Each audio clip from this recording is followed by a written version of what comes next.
Alhamdulillah, Alhamdulillah wassalatu wassalamu ala Rasulillah wa ala alihi wa ashabihi wa man walah. Wala haula wala quwwata illa billahil aliyil azim. Bapak Ibu, para jamaah umroh kita yang insyaallah senantiasa dimuliakan Allah Subhanahu wa taala. Gimana kabarnya Bapak Ibu? Mudah-mudahan selalu diberikan perlindungan, kesehatan dan juga keridhaan oleh Allah Subhanahu wa taala. Sebelumnya Bapak Ibu, perkenalkan, saya Ahmad Abu Maryam. Di sini saya mendampingi Ustadz Anas ya dalam rangka city tour dan juga kepulangan ya untuk proses check-in nanti di Bandara Jeddah. Alhamdulillah ala kulli hal ya Bapak Ibu, setelah berapa lama Bapak Ibu di Saudi? Mohon maaf ya sebelumnya ya, karena saya kan baru banget naik ini bareng sama jamaah ini. Berapa pekan Bu di sini Bu? 15 hari ya kurang lebih ya, 17 dengan perjalanan ya. Alhamdulillah itu udah 2 pekan ya. 2 pekan lagi udah sebulan tuh ya. Alhamdulillah tidak terasa ya, dari mulai kedatangan ya, kemudian agenda tur Madinah, kemudian iktikaf ya 10 hari di 10 hari terakhir bulan suci Ramadan ya. Mudah-mudahan ya kita berdoa kepada Allah agar semoga ibadah umroh Bapak Ibu yang dilakukan ketika bulan suci Ramadan diterima di sisi Allah Subhanahu wa taala, dan mudah-mudahan semua ibadah, semua hajat yang sudah kita sampaikan, sudah kita panjatkan ketika tawaf, ketika qiyamul lail, Allah ijabah Bapak Ibu. Amin ya robbal alamin. Tentunya ya dalam perjalanan safar, perjalanan jauh pasti ada ujiannya. Banyak ya, saya juga tahu walaupun saya nggak selalu di grup ini, tapi saya ngikutin perkembangan dan juga yang terjadi lah di beberapa grup yang ada di Mekah ataupun di Madinah. Karena alhamdulillah di sini saya sebagai di umroh bisa ya, sebagai mutawif inti ataupun mutawif utama lah. Jadi saya diberikan tanggung jawab untuk memantau semuanya ya, walaupun tidak secara langsung gitu, biasanya lewat grup. Dan alhamdulillah dengan apa yang terjadi, kita ucapkan qadarullah wa masya'afa'al yang pertama, karena itu ketetapan Allah Subhanahu wa taala dan semuanya tergantung gimana kitanya ya. Semua akan baik kepada kita kalau kita berhusnuzon kepada Allah, kalau kita Masya Allah menerima dengan lapang dada. Mudah-mudahan dengan ujian yang kita dapat ya Allah berikan balasan yang lebih baik ya. Bisa jadi Bapak Ibu yang kita yakini kenikmatan yang kita dapat sekarang ini salah satunya ya sebabnya karena apa? Karena rasa syukur kita, rasa sabar kita di masa lalu. Begitu Bu, begitu juga ketika kita melalui ujian-ujian dengan kesabaran ya, dengan lapang dada, insya Allah Allah akan gantikan dengan ya pahala yang lebih berlipat ganda lagi. Bisa jadi ujian ini menjadi wasilah kita semuanya bisa umroh bulan depan, bisa umroh tahun depan, umroh Ramadan lagi tahun depan Bu ya, itikaf. Amin ya robbal alamin. Baik Bapak Ibu para jamaah yang dimuliakan Allah Subhanahu wa taala, di sini saya nggak akan berpanjang lebar. Kemudian yang selanjutnya Bapak Ibu ya, memang agenda kita tadinya ba'da zuhur ya, atau jam 2 lah paling lambat, tapi qadarullah karena satu dan lain hal yang menyebabkan kita baru jalan sekarang jam 5 ya. Jadi sekarang kita akan langsung menuju ke Museum Wahyu ya Bapak Ibu, karena tujuan utama daripada city tour itu ya ke Museum Wahyu kalau jamaah umroh, karena destinasi yang lain masih belum buka, kayak Padang Arafah, kayak Jabal Tur ya, jadi masih ditutup ya, masih ditutup karena masih Lebaran ya, tutup. Nanti dibuka mungkin 1 pekan atau 2 pekan setelah Lebaran ya, 2 pekan 14 Syawal atau 15 Syawal baru beberapa destinasi tadi dibuka lagi buat umroh.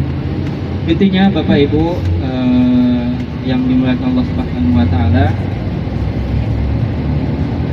biasanya memang ketika city tour Mekah, destinasi yang dikunjungi jamaah itu yang pertama Jabal Tur, yang kedua Padang Arafah, yang ketiga, keempat dan selanjutnya itu Musdalifah, Mina dan tempat lempar jumroh, baru yang terakhir nanti Museum Wahyu. Mungkin di sini kita ceritakan ya terkait sejarah, terkait sirah yang terdapat di beberapa destinasi yang akan kita lewati. Walaupun kita nggak berhenti, insya Allah kita melewati. Ya. Yang pertama Bapak Ibu, Jabal Sur. Sambil kita niatkan ya dalam hati Bapak Ibu ya, kita lupakan sejenak apa yang terjadi hari ini.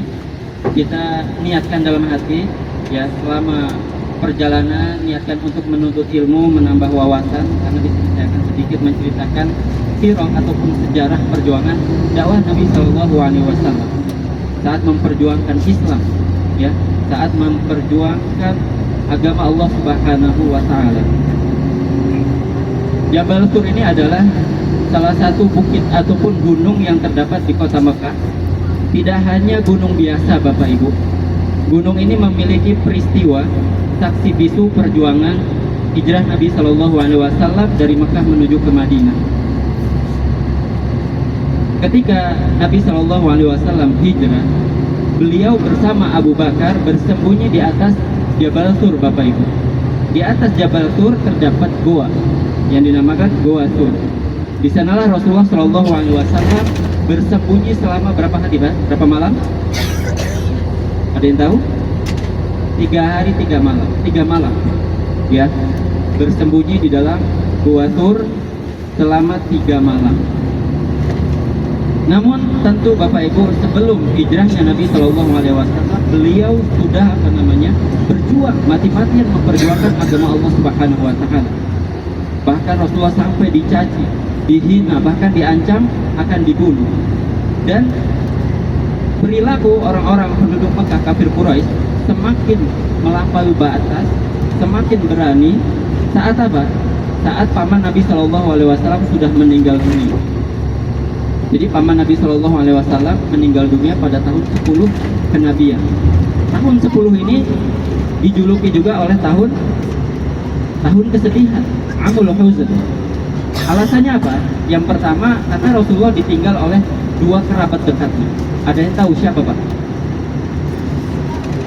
Khadijah, istri Nabi Shallallahu Alaihi Wasallam, dan siapa satu lagi? Paman Rasul Shallallahu Alaihi Wasallam yang bernama Abu Thalib. Lebih tepatnya pamannya dulu meninggal, kemudian Khadijah setelah itu. Dan itu terjadi pada tahun 10 kenabian.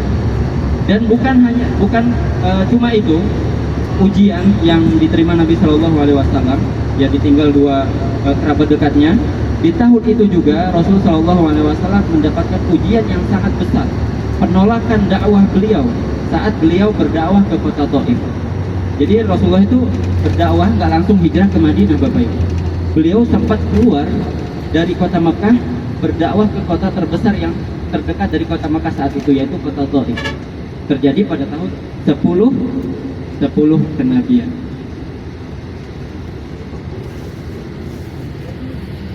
Baik.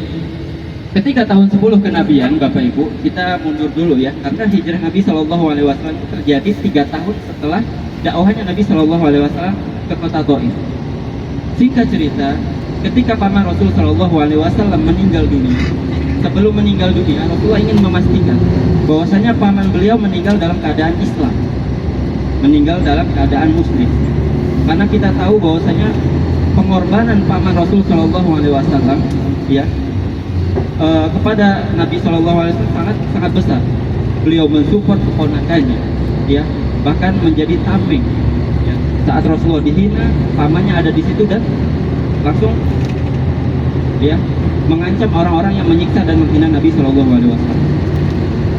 Ketika itu Rasulullah mendatangi kediaman Abu Thalib, kemudian mengatakan kepada pamannya dalam satu hadis yang masyhur, Bapak Ibu mungkin sudah nggak asing lagi di telinga jamaah. Apa kata Rasulullah kepada pamannya?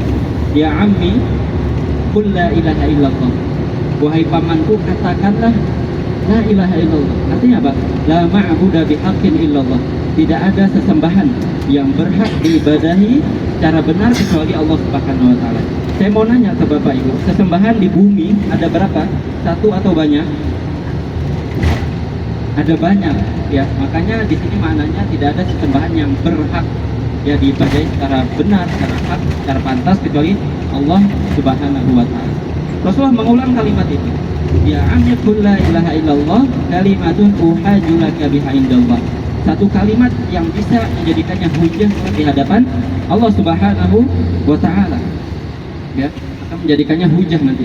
Rasulullah mengulang-ulang, tapi di sisi lain Bapak Ibu, di sana sudah ada Abu Jahal dan pembesar-pembesar Quraisy, ya teman-temannya Abu Thalib, yang mengatakan, wahai Abu Thalib, apakah kau sudah membenci agama nenek moyangmu? Bayangin Bapak Ibu, dalam keadaan sakaratul maut, paman Rasul Shallallahu Alaihi Wasallam dibuat kebingungan di situ. Di sisi lain paman Rasulullah tahu ini keponakannya, ya sangat dicintai dan tahu bahwasanya keponakan Nabi Muhammad membawakan risalah yang benar. Namun belum sampai ke tahap melafazkan syahadatain, la ilaha illallah, asyhadu an la ilaha illallah, asyhadu anna Muhammad Rasulullah. Belum sampai ke tahap itu. Tapi yakin ini keponakannya bawa risalah dari Allah Subhanahu wa taala. Namun di sisi lain ada teman-temannya tadi yang menghasut, ya. Beliau sadar bahwa beliau ini pembesar, dilihat, ya. Ketika di sampingnya ada teman-teman pembesar kabilah lain yang terus mengajaknya, ya apa kamu sudah membenci agama nenek moyangmu, wahai Abu Thalib? Di situ sangat disayangkan sekali Bapak Ibu, paman Rasul Shallallahu Alaihi Wasallam meninggal dalam keadaan kufur, lebih memilih teman-temannya. Di sini banyak sekali pelajaran yang bisa kita petik Bapak Ibu, bahwasanya disunahkan ketika seseorang sudah di sakaratul maut, ya sudah akan meninggal dunia, disunahkan untuk mentalqin. Apa itu talqin, Bu? Ya, mendikte ya kalimat syahadatain seperti yang dilakukan Rasulullah kepada pamannya. Yang kedua, pelajaran yang kedua, bahwasanya seorang teman itu sangat berpengaruh, pengaruhnya sangat besar Bapak Ibu. Gak hanya untuk anak-anak kita, bahkan orang dewasa pun terpengaruh. Lihat di sini paman Rasul Shallallahu Alaihi Wasallam bergaul dengan orang-orang kafir pembesar Quraisy. Makanya pergaulan ini sangat penting Bapak Ibu. Entah itu pergaulan untuk anak kita, apalagi di zaman yang sekarang penuh fitnah Bapak Ibu ya. Jadi kita harus pintar memilah dan memilih pergaulan untuk kita sendiri atau untuk anak-anak kita. Yang terbaik saat ini ya ke pesantren. Ya, di sekolah umum mungkin yang sekolah IT masih oke lah, masih dipantau, ya statusnya banyak. Ya, tapi kalau udah sekolah negeri, sekolah umum, insya Allah fitnahnya sangat luar biasa. Dan apa kata Rasulullah?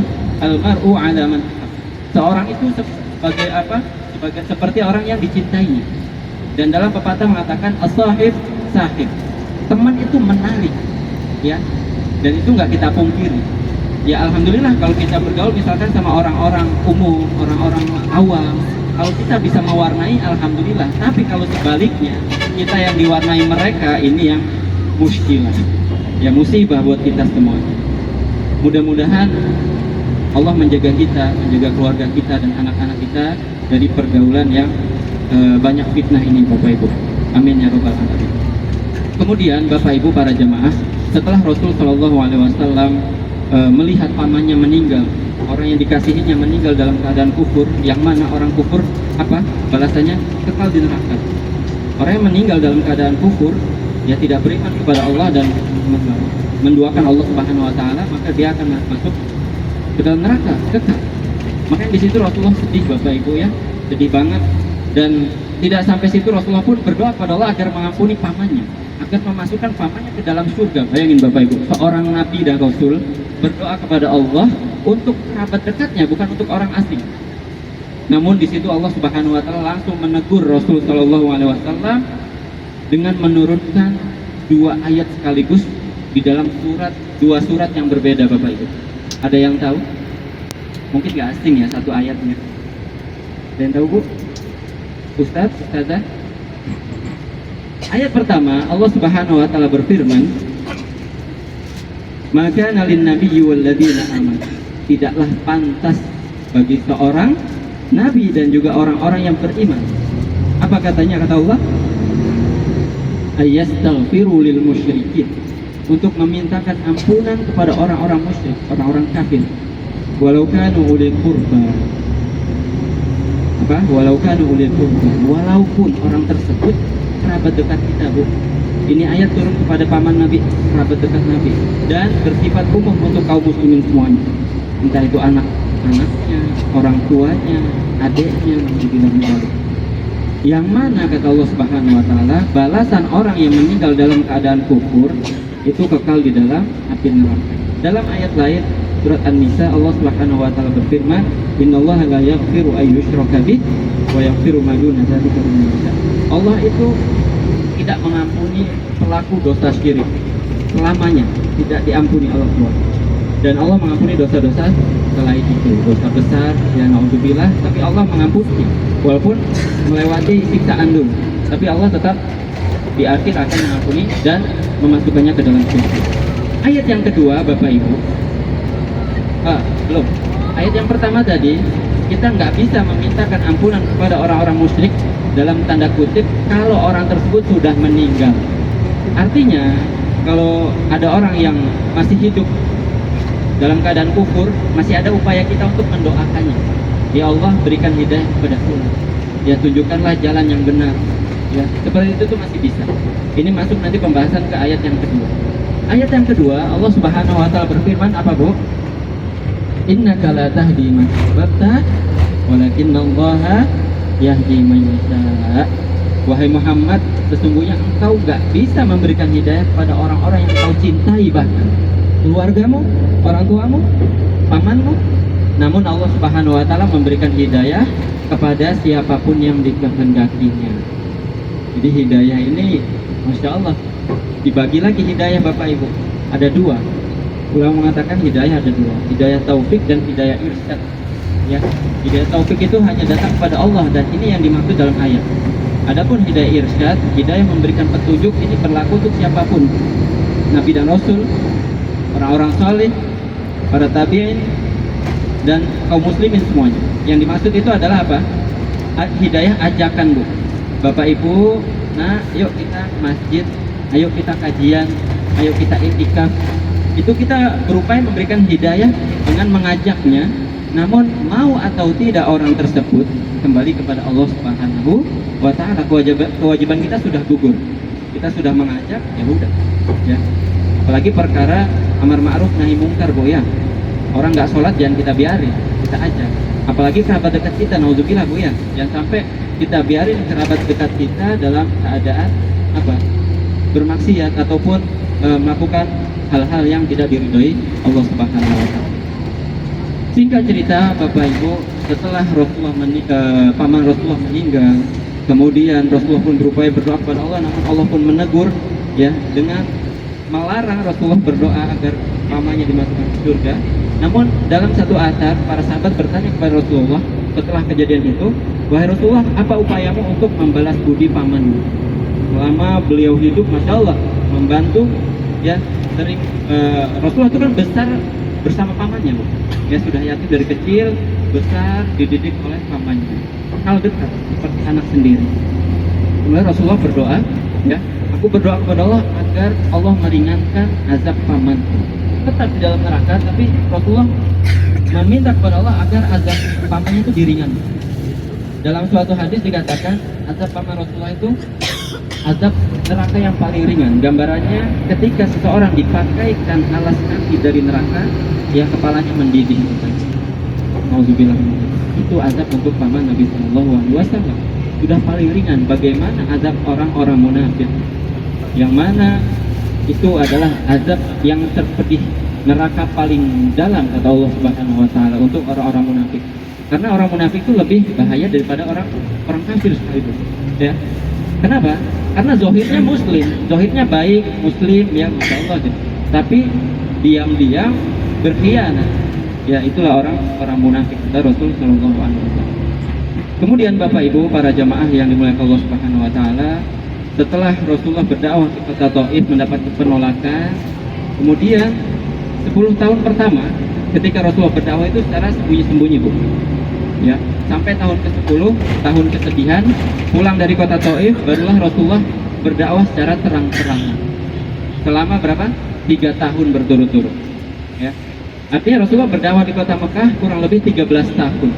Namun setelah perjuangan yang Masya Allah dilakukan Rasulullah SAW, sahabat saat itu hanya sedikit Bapak Ibu, kurang lebih 150 sekian.